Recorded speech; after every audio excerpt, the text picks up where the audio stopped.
नमस्कार. मी गजानन काळे अज्ञात पैलूमध्ये तुमचे सर्वांचे मनापासून स्वागत करतो. मित्रांनो, एखादी लोखंडी वस्तू तुम्ही घराबाहेर पावसाळ्यात फक्त 6 महिने उघडी ठेवली तर काय होईल? तिला गंज लागेल आणि ती सडून जाईल. पण भारताच्या राजधानीत दिल्लीमध्ये एक असा स्तंभ उभा आहे जो गेले 1600 वर्षे कडक ऊन, धोधो पाऊस आणि बोचऱ्या थंडीत उभा आहे. पण त्याला अजून गंज लागलेला नाही. हो, मी बोलतोय कुतुब मिनार परिसरातील विष्णू स्तंभाबद्दल. जगभरातील शास्त्रज्ञ, धातुतज्ञ आणि इंजिनियर्स आजही बुचकळ्यात पडले आहेत की ज्या काळात आज सारख्या अद्ययावत लॅबोरेटरीज नव्हत्या, त्या काळात आपल्या पूर्वजांनी असं कोणतं केमिकल वापरलं होतं की ज्याने विज्ञानाचे सर्व नियम मोडीत काढले. आजच्या भागात आपण स्तंभाचा इतिहास आणि त्यातील रासायनिक गुपित उलगडणार आहोत. व्हिडिओ शेवटपर्यंत पहा, कारण तुम्हाला कळेल की आपले प्राचीन भारतीय शास्त्रज्ञ आजच्या विज्ञानापेक्षा किती पुढे होते. मित्रांनो, अज्ञात पैलूवर आपण नेहमी पुराव्यासह माहिती मांडत असतो. तर नेहमीप्रमाणे आपण ही माहिती पुराव्यासह मांडत आहोत. पहिला पुरावा आहे कानपूरचा अभ्यास. डॉक्टर आर सुब्रमण्यम यांनी या स्तंभावर केलेला सखोल रासायनिक संशोधन. दुसरा आहे भारतीय पुरातत्व विभाग, स्तंभाचा इतिहास आणि त्यावरील कोरीव लेखाचा संदर्भ.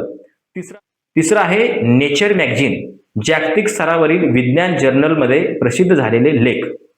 आणि चौथं जे आहे आपण पौराणिक संदर्भ घेतलेला आहे, स्कंद पुराण, ज्यामध्ये विष्णू स्तंभाचा उल्लेख आढळतो. हा स्तंभ कोणी आणि कुठे बनवला? या स्तंभावर ब्राह्मी लिपीत एक शिलालेख कोरलेला आहे. त्यानुसार हा स्तंभ राजा चंद्र याने विष्णूच्या सन्मानार्थ विष्णू पदगिरी पहाडावर उभारलेला होता. इतिहासकारांच्या मते हे राजा चंद्र म्हणजे गुप्त वंशातील चंद्रगुप्त द्वितीय म्हणजेच विक्रमादित्य होते.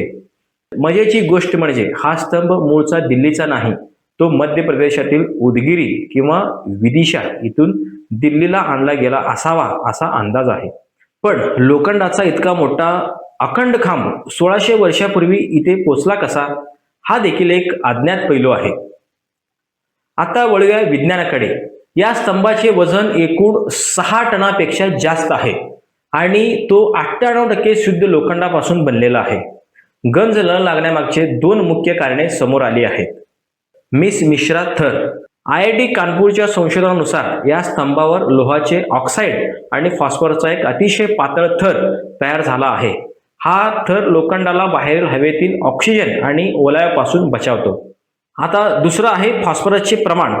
आधुनिक पोलाद निर्मितीत फॉस्फरस काढून टाकलं जातं, पण आपल्या प्राचीन किमयागारांनी लोखंडात फॉस्फरसचं प्रमाण जाणीवपूर्वक जास्त ठेवलं होतं. यामुळे गंज लागण्याची प्रक्रिया थांबली.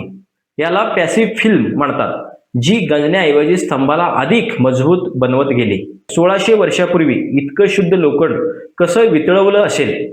त्या काळी कोळशाच्या भट्ट्या वापरल्या जायच्या, पण हा स्तंभ ओतून बनवलेला नाही, तर हा फोर्ज वेल्डिंग पद्धतीने तयार केलेला आहे.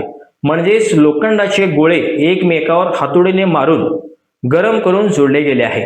म्हणजेच गोळे गरम केले जायचे आणि त्याच्या एकावर एक ठेवून ते हातोडीने मारून ते असे जॉईंट केलेलं आहे. ही पद्धत इतकी अचूक आहे की स्तंभावर एकही जोड दिसत नाही. हे भारताच्या मेटॅलर्जी कौशल्याचे जिवंत उदाहरण आहे. या स्तंभाबद्दल अनेक लोककथा आहेत.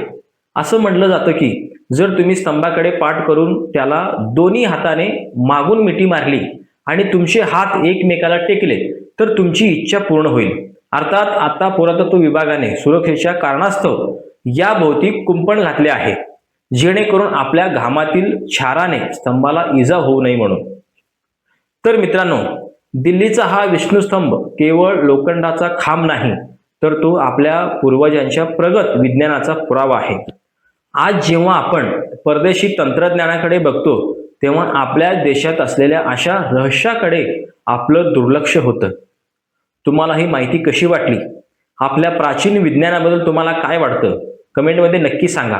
हा व्हिडिओ जास्तीत जास्त शेअर करा, कारण जेणेकरून जगाला आपल्या अज्ञात पैलूबद्दल माहिती मिळू द्या. मी गजानन काळे, पुन्हा भेटूया अशाच एका नवीन विषयासह. तोपर्यंत पाहत रहा अज्ञात पैलू. धन्यवाद.